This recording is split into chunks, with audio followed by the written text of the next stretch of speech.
sad thing is there's no people here on the weekends. Well, yeah, right now because it's a little cold, I guess, and a little drizzly.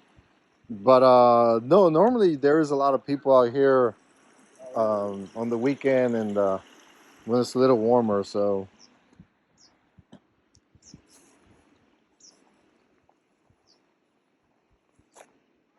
yeah, look at these fish.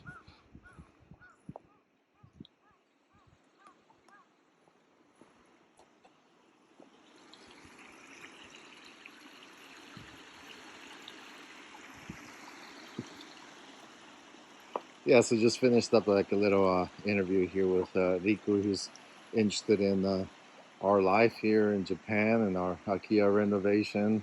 I came and brought him here to this park here in Miwa. The It's just really cool. The fish just swimming around, clean water in this lake. Here in about 30 days or so, all these cherry trees are going to start to blossom.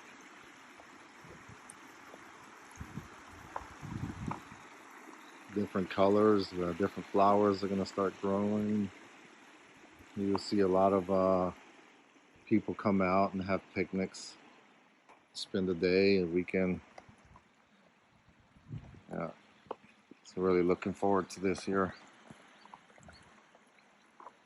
And if you just watched the other raw video that we'll be posting, is we just spent a good hour there with Kayaki-san talking about the plans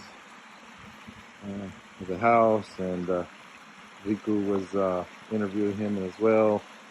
I guess if you're watching this, it's probably just a bunch of raw video that I'm going to post on my Coco Lencho Raw channel. Basically, the intent of this channel is just a bunch of raw video, no editing or anything like that.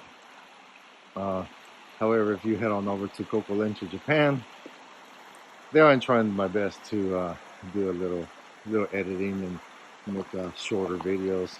These are just longer, me rambling along and talking about our experience of renovating an Akiya vacant house in Japan. So, but if you do have some specific questions, just let me know and I'll do my best to answer them. But again, the intent of this channel here is just to provide basic information without worrying about the YouTube algorithm and the correct thumbnail and the correct title and none of that. So more pure data. So yeah, my apologies about the rambling, but yeah, I'm gonna go ahead and gonna walk up to that little bridge and turn back around. Rico's over there taking a bunch of B-roll for his documentary that he's doing about our renovation here in Japan.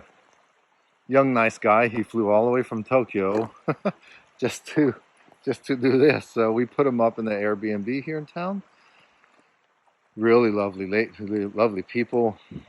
Yeah, again, it's all part of the countryside living. It's just how everyone is very nice and friendly and kind of curious about this foreigner living in Japan while you're taking on a project. Yesterday, there at the cafe, this lady just approached us and asked us, like, "Oh, are you the folks that are renovating the house, moving in?" It's like, "Yeah, that's us." I have no idea who they are, you know. But yeah, that's cool. And let's see. I have not walked all the way up that way, but here soon, when the cherry blossoms, I'm probably going to come up over here. Choco and I will come over here and probably spend the day. This beautiful area. Oh, looks like there's, oh, okay. I see the shrine. Oh, there's a torii right up in there, and there's a shrine. You can see you can see the roof.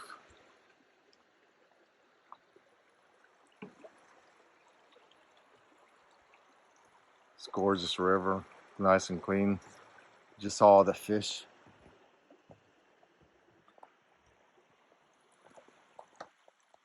And maybe a 5-minute drive down the road, down this bridge, is where Yasaka Dam is at. Another gorgeous area.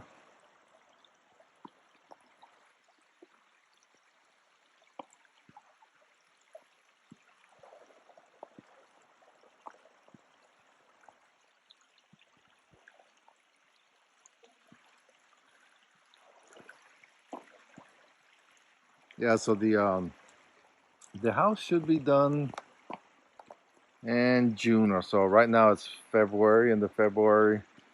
Um, so I'll be posting again more just a random raw data here on this channel on the Coco Lencho Raw, and then a little bit more detailed on over on Coco Lencho Japan. So if you found us here, just go ahead and head on over there if you more interested in shorter, cleaner, less rambling, cutting out little mistakes here and there, or a lot of mistakes I'm pretty sure I make. Um, Otherwise, thanks for watching. I appreciate it because, like I've said before, a lot of people are interested in this topic and they think that you cannot own property in Japan as a foreigner, and that is absolutely not the case. You can. You can buy, any foreigner can buy property. What is difficult is getting a loan through the Japanese bank. So this is where you have to figure out how you're going to do it.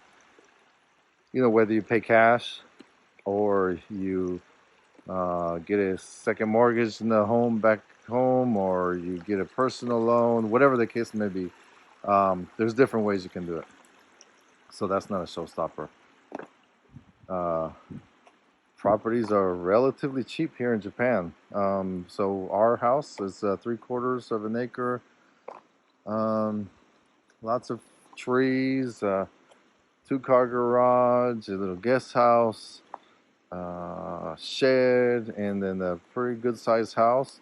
We paid about 35,000 US dollars for that property. It was vacant for quite a few years, maybe 4 or 5 years. Still had all the property left in there, which we had to get rid of. But yeah, I mean, for $35,000, you can't beat that. And the taxes, well, we have not paid taxes yet, but um, we calculate it's going to be about maybe $600 a year or so. Just caution, just because it's cheap doesn't necessarily mean that it doesn't have its hidden costs. It does. It might be in bad state, might need an extensive renovation, might have some taxes that the other owner was not paying, all kinds of stuff like that, right? So in our case, quite frankly, the house maybe for another 20,000 or so, we could have made it definitely livable. There was electricity, there was water. There was no water leaks, no roof damage. The kitchen was in bad state. The bathroom, it was okay. Actually, I had a heated toilet with a bidet and that type of stuff. The tub was in the old style, but I've definitely taken showers in worse. um, the floors were in good shape. So yeah, it was definitely livable once you got rid of the stuff. But we just chose to do it the way we want and make it a home that we can live in for many years to come. So that was the reason why we chose the total renovation route. But in a way, it really wasn't needed. We could have lived in it just fine the way it was. All right. Well, thanks for watching. Again, this is just rambling here in Coco Lencho Raw. And if you like what you see, please subscribe and all that, and then you can go on over to the other channel for uh, hopefully a better quality video, which I'm trying to improve every day. All right, thanks a lot. Take care. Bye.